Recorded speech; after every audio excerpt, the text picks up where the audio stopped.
धन्यवाद अध्यक्ष जी। द कॉन्स्टिट्यूशन अमेंडमेंट बिल 128वां कॉन्स्टिट्यूशन अमेंडमेंट बिल 2023 नारी शक्ति वंदन जैसा बिल जिस पर आज आपने चर्चा की अनुमति दी, मैं आपका बहुत आभारी हूं कि आपने मुझे बोलने का अवसर भी दिया। इस अवसर पर इस चर्चा में करीब 60 मान्य सांसदों ने भाग लिया। श्रीमती सोनिया गांधी जी से लेकर के देश के गृह मंत्री श्री अमित शाह जी तक 60 मान्य सांसदों ने इसमें भाग लिया और बहुत सकारात्मक सुझाव भी आए। और इन सुझावों के आधार पर जो कुछ विषय रह गए थे उनके द्वारा मैं आपको जानकारी देना चाहूंगा। जैसे एक विषय अधिकतर चर्चा में आया, दिन भर से आ रहा है कि हमारी रैंकिंग महिला प्रतिनिधित्व में कम है। इंटर पार्लियामेंट्री यूनियन के डेटा के अनुसार विश्व भर में नेशनल लेजिस्लेटिव बॉडीज में महिलाओं का औसत प्रतिनिधित्व 24% है, 24%। अभी भारत की लोकसभा में महिलाओं का प्रतिनिधित्व 15%, 15.1% है। इस नारी शक्ति वंदन विधेयक के पारित होने के पश्चात हम ग्लोबल एवरेज से ऊपर उठकर 33% महिला भागीदारी सुनिश्चित करेंगे तो ही हमारा रैंक भी बढ़ेगी, हमारी रैंक भी सुधरेगी। इसलिए करीब करीब सभी ने इसका समर्थन भी किया है। कुछ लोगों ने इसको पॉलिटिकल रंग देने का प्रयास किया, उसके लिए माननीय गृह मंत्री जी ने अधिकतर जवाब दिया। एक दो बिंदुओं का मैं भी जवाब देने की कोशिश करूंगा। प्रधानमंत्री मोदी जी के नेतृत्व में ये G20 में भी तय हुआ और प्रधानमंत्री जी का स्पष्ट सोच भी है कि वुमेन डेवलपमेंट से हमें वुमेन लेड डेवलपमेंट की तरफ तेजी से बढ़ना है और इसी कड़ी का ये बिल है। मैं 3-4 मुद्दे जो और आए हैं, विशेष करके कुछ महिलाओं के नाम इस चर्चा में आए जो मातृशक्ति ने महिला अधिकारियों के लिए संघर्ष किया। जिन्होंने भी संघर्ष किया उन सबका मैं अभिनंदन करना चाहता हूं। लेकिन कुछ भारत की महान परंपरा में नारी शक्ति का जो हमेशा से योगदान रहा है उनका भी मैं जिक्र यहां करना चाहता हूं। वैदिक काल में गार्गी, अपाला घोषा, लोपामुद्रा जैसी विदुषी महिलाओं का उल्लेख मिलता है जिन्होंने उस काल में देश और समाज का नेतृत्व प्रदान किया। रानी दुर्गावती, रानी चेन्नम्मा, रानी अहिल्याबाई, रानी लक्ष्मीबाई जैसी नारी शक्तियों ने समय आने पर अपने राज्य का नेतृत्व भी किया और अपने राज्य के शत्रुओं से अपने राज्य की जनता की न सिर्फ रक्षा की बल्कि विकास के भी नए कीर्तिमान गढ़े उन्होंने। ऐसी हमारी नारी शक्ति रही है। सावित्रीबाई फुले का नाम भी याद आया, रमाबाई, रानी गैडेनल्यू, भगिनी निवेदिता, रानी एनी बेसेंट, उषा मेहता, सरोजनी नायडू, अरुणा आसफ अली जैसे असंख्य नारी शक्ति ने आजादी के महासंग्राम में आगे बढ़कर नेतृत्व किया, अंग्रेजों से लोहा लिया, साथ ही नारी सशक्तिकरण और समाज सुधार के लिए प्राणपण से कार्य किया। मैं जिस राज्य से आता हूं, राजस्थान से, एक पर्यावरण की रक्षा के लिए अमृता देवी बिश्नोई 363 महिला और पुरुष शहीद हो गए लेकिन पेड़ नहीं कटने दिया। ऐसी महिलाओं का भी हमें वंदन आज करने का अवसर है। मैं इस सदन में, इस सर्वोच्च सदन में सुषमा स्वराज जी को भी याद करता हूं। उन्होंने कहा था कि महिलाओं को आरक्षण दिए बिना, उनके प्रतिनिधित्व के बिना ये विकास की यात्रा अधूरी है। आज हम उनके स्वप्न को साकार कर रहे हैं। ऐसा माना जाता है कि महिला मां के रूप में होती है, उसे जननी कहा गया है और करुणा, ममता, दया, त्याग, समर्पण, प्रेम आदि महिला के स्वाभाविक गुण होते हैं। और जब महिलाएं आगे बढ़कर के नेतृत्व करेगी, अर्थात मातृत्व के साथ साथ नेतृत्व भी करेगी, तो इन गुणों के कारण निर्णयों में जो हम डिसीजन लेंगे उसमें संवेदनशीलता आएगी, सहजता आएगी, समाज और राष्ट्र की भलाई के तत्व स्वाभाविक रूप से परिलक्षित होंगे हमारे कानूनों में। आगे हम 2047 में भारत की आजादी के शताब्दी समारोह का उत्सव मनाएंगे, तब यह दुनिया भारत की विकास यात्रा में महिलाओं के नेतृत्व को महसूस करेगी। इसलिए आज जो आपने कार्य किया है, मुझे लगता है अमृतकाल की बेला में, जिसका प्रधानमंत्री जी नरेंद्र मोदी जी कई बार जिक्र करते हैं, यही समय है, सही समय है, भारत का अनमोल समय है।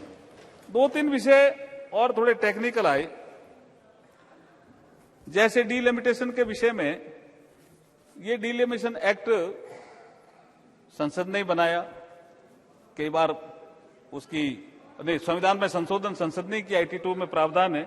तो डीलिमिटेशन जो अधिनियम है, उसके सेक्शन 8 और 9 में यह कहा गया है कि संख्या दे करके निर्धारण होता है, जिसका जिक्र अभी गृह मंत्री जी कर रहे थे। तो मेरा ऐसा मानना है कि ये टेक्निकल चीजों में हम जब अगर जाएंगे, तो कई बार आप शायद या तो ये चाहते होंगे कि ये टेक्निकल चीजों में ये बिल फंस जाए। इस बिल को हम फंसने नहीं देंगे अब। हाँ, इस बिल को अब हम फंसने नहीं देंगे, क्योंकि वर्टिकल एंड हॉरिजेंटल डिबेट में Rajesh Kumar Dhariya versus Rajasthan PSC physically handicraft और महिलाओं के लिए आरक्षण, जिसको सुप्रीम कोर्ट ने तय किया कि महिलाओं का आरक्षण का विषय हॉरिजेंटल भी है और वर्टिकल भी है। आप कहते हो तुरंत दे दो, तुरंत डीलिमिटेशन भी नहीं होगा और तुरंत दे देंगे तो संविधान का अनुरूप नहीं होगा। तो क्या आप चाहते हो कि हम तुरंत दे करके इसको, जब आप तो चूंकि हम तो यहां पास करेंगे, आपके सहयोग से पास होगा, लेकिन आप पीआईएल लगा करके सुप्रीम कोर्ट में भी तो जाओगे, तो आप चाहते हो कि वहां बिल अटक जाए। इसलिए महिलाओं के उचित प्रतिनिधित्व देने वाला ये बिल है। आप सबने सहयोग किया, मैं आभार भी प्रकट करता हूं, लेकिन ये टेक्निकल बातों में अपने को इतना उलझना नहीं चाहिए, क्योंकि ये सब सोच समझ करके ही इस बिल के लिए प्रावधान किए हैं।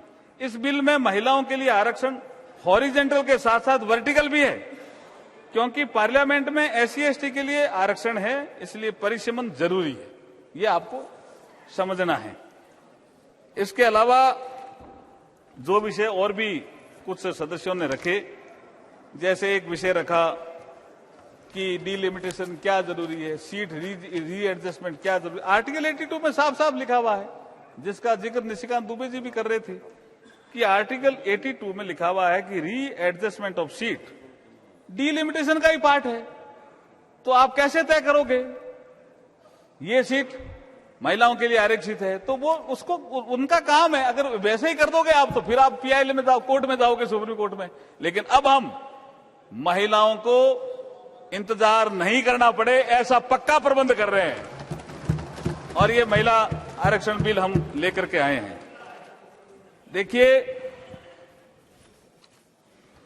विपक्ष के समय भी, अभी राहुल गांधी जी बोल के गए, ये बिल पास कराने का समय था, लेकिन ये क्यों नहीं लाए। जो मुझे कई बार एक कोटेशन याद आता है, क्योंकि उनके पास ना तो नीति थी, ना नियत थी, और ना नेतृत्व था। आज हमारे पास नीति भी है, नियत भी है, और आदरणीय मोदी जी जैसा नेतृत्व भी है। इसलिए यह बिल आ रहा है और अभी पास भी होगा। और इस विषय में जो आपने जो टेक्निकल विषय रखे, मैं आपसे फिर अनुरोध करता हूं कि अमृतकाल का ये समय है। नए संसद भवन में पहला बिल, वो भी नारी शक्ति वंदन का है। सभी दलों ने समर्थन किया। इसमें पॉलिटिकल स्कोर करके आप क्या इसमें करना चाहते हो। हमारे पास भी बहुत सी चीजें हैं। आपने अभी जिक्र किया कि ओबीसी के सेक्रेटरी कितने, मैं भी आईएएस रहा हुआ हूं, मुझे इसकी जानकारी है। राहुल गांधी जी यहां रहे नहीं। अब 92 बैच में जो आया, नहीं यहां सदन में नहीं है, सदन में, हाँ सदन में नहीं है अनुराग जी। 92 बैच में जो आईएएस में आया वो सेक्रेटरी बनेगा। तो 92 बैच में राज किसका था? सेक्रेटरी कैसे बनेगा? राज आपका ही था। आप अपने राज को ही कोस रहे हो। आप कभी कहते हो कि SC/ST के लिए आपने काम नहीं किया। अरे मैं बताना चाहता हूं जी, आपने बाबा साहब को 52 में चुनाव हराया, आपने बाबा साहब को 52 में चुनाव हराया, फिर भंडारा से वो उपचुनाव लड़ना चाहते थे, वो भी आपने हराया, और आप संविधान सभा में भी नहीं आने देना चाहते थे। आपकी ऐसी नीयत है जी। आप OBC समाज के भले की बात कर रहे हो, सारी बातें गृह मंत्री जी ने कह दी है। मैं ये कहना चाहता हूं कि सेक्रेटरी ऐसे ही बन जाते हैं क्या? और जैसे ठीक है गृह मंत्री जी ने किस नियम क्या है? सेक्रेटरी जो हम पॉलिसी बनाते हैं उनको लागू करने का काम करते हैं। बोलते हैं आप जो पॉलिसी हम बनाते हैं उसको लागू करने का काम करते हैं सेक्रेटरी। सेक्रेटरी नहीं है तो सेक्रेटरी चला रहे हैं। तो ऐसा करके डिबेट को जो डेविएट किया, ये ठीक नहीं था। मैं अगला एक बिंदु कहना चाहता हूं। सुप्रिया सुले जी ने कहा कि बाबा साहब ने, डॉक्टर BR अम्बेडकर जी ने हमें वोटिंग राइट दिया जिससे हम सशक्त हुए। बात एकदम ठीक है। जब संविधान सभा में चर्चा चल रही थी तो कुछ ऐसे कह रहे थे कुछ पढ़े लिखों को वोट दो, कुछ कह रहे थे कि एक बड़े साहूकार को वोट दे दो, कुछ गिन लो, ऐसी स्थिति आ रही थी। उस समय बाबा साहब खड़े हुए, BR अम्बेडकर, उन्होंने कहा हम एशिया और अफ्रीका के देशों को नेतृत्व देने जा रहे हैं, इसलिए हम ऐसा निर्णय करें। अडल्ट फ्रेंचाइज का निर्णय अगर किसी ने किया तो डॉक्टर BR अम्बेडकर ने किया, और उनके जिद के कारण हुआ। उनको भी आपने हराया। जब इतना बड़ा काम किया, संविधान का निर्माण कर दिया, संविधान की रचना करी, संविधान के शिल्पकार थे, उनको भी आपने हराना के काम किया। फिर यहां पॉलिटिकल स्कोर आप खड़ा करने की बात कर रहे हैं। मैं कहता हूं संविधान की प्रस्तावना में राजनीतिक, सामाजिक, आर्थिक न्याय की बात कही गई है। हम आज महिलाओं को न्याय दे रहे हैं। संविधान की प्रस्तावना में राजनीतिक, आर्थिक, सामाजिक न्याय की बात कही गई। हम आज महिलाओं को न्याय दे रहे हैं और प्रतिष्ठा।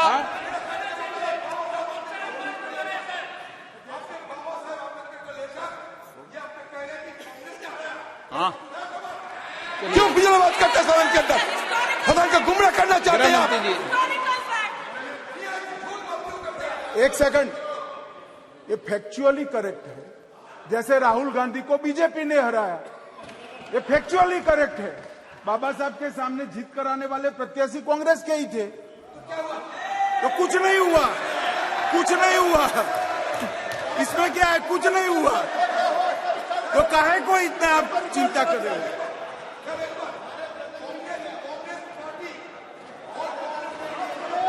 भारत रत्न भी नहीं दिया और आप सेंट्रल हॉल में तेल चित्र भी नहीं लगने दिया।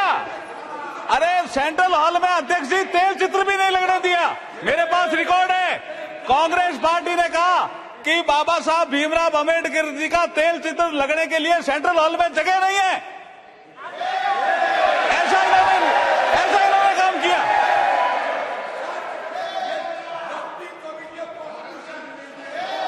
और भारत रत्न तो दिया ही नहीं। बाद में जब VP सिंह के समय सरकार आई, जब अटल जी अडवाणी जी बाहर से समर्थन कर रहे थे, उस सरकार ने दिया भारत रत्न। भारत रत्न भी नहीं दिया बाबा साहब को, तेल चित्र भी लगने के नहीं दिया। दो बार चुनाव में हराया। बहुत से सदस्यों ने कहा था, सर, मैंने एक किताब में बहुत स्पष्ट पढ़ा है, बहुत से सदस्यों ने कहा 52 में पंडित नेहरू जी को कि डॉक्टर BR अम्बेडकर बहुत विद्वान आदमी है, इनके सामने उम्मीदवार मत खड़ा करो। तो नेहरू जी ने कहा कि ये हमारा विरोधी है, ये दो ही पार्टियों की आलोचना करता है, BR अम्बेडकर, एक कांग्रेस की, एक कम्युनिस्ट पार्टी की, इसलिए हम तो इसको हराएंगे चुनाव लड़ करके। और ये तो फैक्ट है, इनका हिस्टोरिकल फैक्ट। इसमें क्या है? इसमें क्या नई चीज है? इसमें कोई नई चीज नहीं है जी।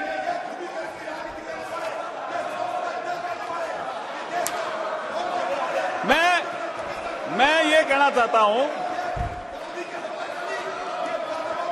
ये मैं करेक्ट बोल रहा हूं, एकदम करेक्ट बोल रहा हूं सर, मैं एकदम करेक्ट बोल रहा हूं। हमारे शांतनु ठाकुर साहब यहाँ एक MOS है, उनके पास पूरा रिकॉर्ड है, कैसे वो कॉन्स्टिट्यूएंट असेंबली में आए, किन लोगों ने वोट दिया, पूरा रिकॉर्ड है उनके पास। और आप देखिए, मैं विषय पे आता हूं, मैं एक विषय पे आता हूं। हमारे एक माननीय सदस्य ने ये राइट टू वोट का विषय तो कई सदस्यों ने उठाया, इसलिए मुझे कहना पड़ा। राइट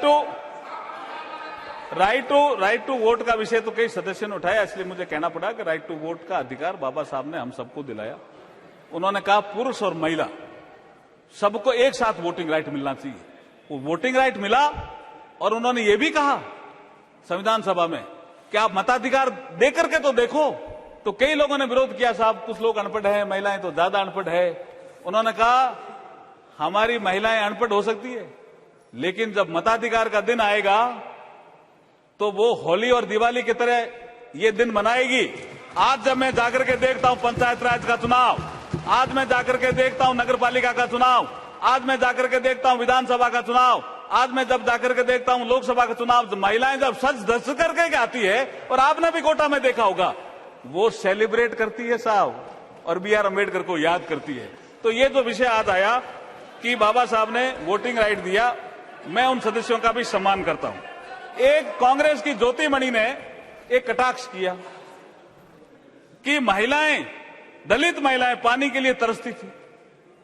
अब दलित महिलाएं पानी के लिए तरसती थी तो ज्योति जी राज किसका रहा? अब तो हर घर में नल और उससे जल उपलब्ध कराने का काम मोदी जी कर रहे हैं। देखिए